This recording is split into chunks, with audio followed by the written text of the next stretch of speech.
जय श्री राम। नमस्कार मित्रों, मैं आचार्य रामगोपाल शुक्ल। विद्या क्या है और विद्या कैसे मिलेगी और विद्या कैसे कल्याण करती है, आज इस पर चर्चा करेंगे। सा विद्या या विद्या सा विमुक्तये, जो विद्या मुक्त कर दे। कहां से मुक्त कर दे? जीवन मरण का जो चक्र चलता रहता है, ज्ञानवान व्यक्ति ही, जो विद्या संपन्न व्यक्ति है, वही तो समझ सकता है संसार में कैसे रहना है, संसार में जीवन यापन कैसे करना है, संसार में किस प्रकार से जीवन जिए, प्रकाश पूर्वक अंधकार को दूर कैसे करें। ये सब विद्या ही तो बताती है ना।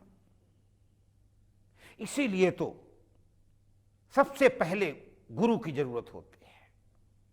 विद्या कब आती है? जब गुरु होता है। और पहली गुरु मां है। मातृदेवो भव, इसलिए मां को देवता माना गया है। मातृदेवो भव पितृदेवो भव।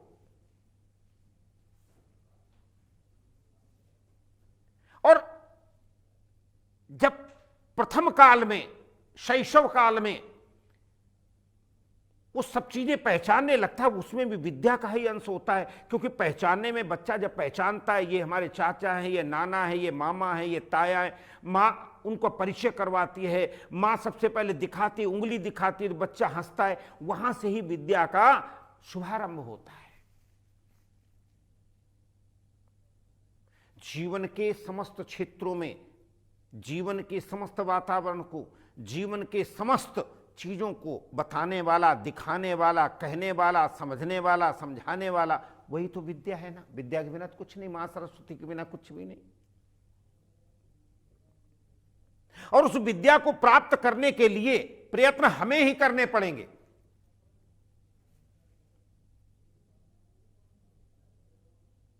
आप कहते ना ये बच्चा बहुत बुद्धिमान है, क्योंकि जिसमें ग्रहण करने की क्षमता होती है, बातों को ग्रहण करने की क्षमता कैसे आती है? जब मन एकाग्र होता है तो वो विद्या को ग्रहण करने की भी होती है। क्योंकि शैशव काल में जब पढ़ने बच्चा जाता है, तभी से टीचर, गुरु, मास्टर, अध्यापक जो भी आप कहें, वो पढ़ाना शुरू करते हैं, तो वो बच्चे में कैप्चर शक्ति कितनी है, कितना वो अपने आप में आत्मसात कर सकता है, इस पर डिपेंड करेगा कि विद्या किस प्रकार से उसके लिए कल्याण का कारण बनेगी।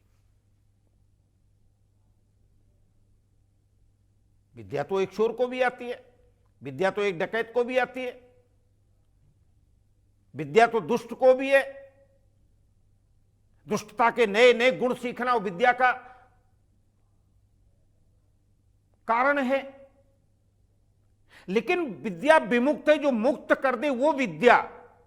गुरुग्राह गए पढ़न रघुराई, अरे अलप काल विद्या सब आई। अल्पकाल में सब विद्या आ गई। वो चतुरता, दक्षता कैसे मिले? कालिदास को विद्या नहीं आती थी। कालिदास जिस शाखा पर बैठते हैं, बैठ जाते हैं, उसी को काट रहे हैं, लोग हंस रहे हैं, विद्या नहीं है। लेकिन जब उनकी पत्नी ने पूछा तो उनको विद्या का कोई ज्ञान नहीं था। लेकिन जब भगवती की, सरस्वती की प्रार्थना करके आए और तब पूछा विद्या प्राप्त हुई क्या, तब उन्होंने जो बताया उससे पता लगा कि हाँ, वास्तव में विद्या आई है। अभिज्ञान शाकुंतलम मेघदूतम रघुवंशम अस्त्युत्तरस्याम दिश देवतात्मा हिमालयो नाम नगाधिराजा अस्ति कश्चित वाग विशेषा। तो इस प्रकार से जब तुम्हारा वाग विशेष, जब तुम्हारा बोलना आ जाता है, जब तुम्हारा कहना आ जाता है, और जब विद्या के अर्थ आप समझ लेते हैं, वो विद्या फिर आपको मुक्त कर देती है, समस्त भवताप संताप से दूर कर देती है। क्योंकि उसमें समझने की शक्ति आ जाती है, ये करना है, ये नहीं करना है। इसका निरूपण कौन करता है? विद्या ही करती है। और वो विद्या प्राप्त कैसे होगी? साधना के माध्यम से। काक चेष्टा बकत ध्यानम सुनह निद्रा तथैव च अल्पाहारी गृहस्त्यागी विद्यार्थी पंच लक्षणम।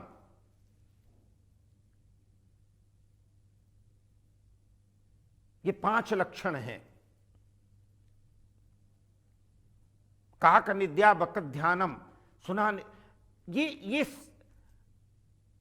जब 5 सूत्र मिल जाते हैं आपस में, अल्पाहारी हो, गृहत्यागी हो, नींद कैसी हो, श्वान की तरह नींद हो, काक की तरह चेष्टा हो, काक चेष्टा बकत ध्यानम, काक की तरह कोई भी चीज पड़ी है उसको दूर तक नजर जाए, उसको उठाने की कोशिश करे।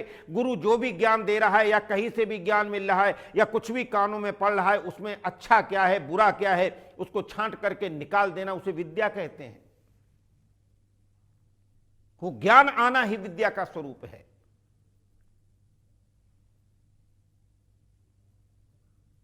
काक चेष्टा बकत ध्यानम सुनह निद्रा तथैव च अल्पाहारी, थोड़ा खाने वाला, ज्यादा खाएंगे तो नींद आएगी, फिर विद्या कैसे प्राप्त होगी। इस प्रकार से उस विद्या को प्राप्त करने की चेष्टा हमें सदैव करनी चाहिए। गुरु वचन सुनना चाहिए, माता पिता गुरु वृद्धजनों के वचन, उसमें क्या कहना चाहते हैं, मंत्र क्या कहते हैं, देवता क्या कहते हैं, निर्देश क्या हैं, जीवन कैसे चलाया जाए। जब ये सब चीजों को इकट्ठा करके संग्रहित करके और उसमें से अच्छा क्या है तुम्हारे लिए, जब वो निकाल लेते वही तो विद्या होती है। और वो विद्या जब हृदय में आती है तो वही या विद्या सा विमुक्त है, वो विद्या हमें मुक्त करवा देती, मोक्ष का मार्ग प्रशस्त करती है, भक्ति का मार्ग प्रशस्त करती है, ज्ञान का मार्ग प्रशस्त करती है। और तब जीव को अशांति नहीं शांति आ जाती है। इसलिए विद्या को ग्रहण करना बहुत आवश्यक है जीवन में। मित्रों, देखते रहिए ओम शक्ति टीवी, सब्सक्राइब कीजिए। धन्यवाद, नमस्कार।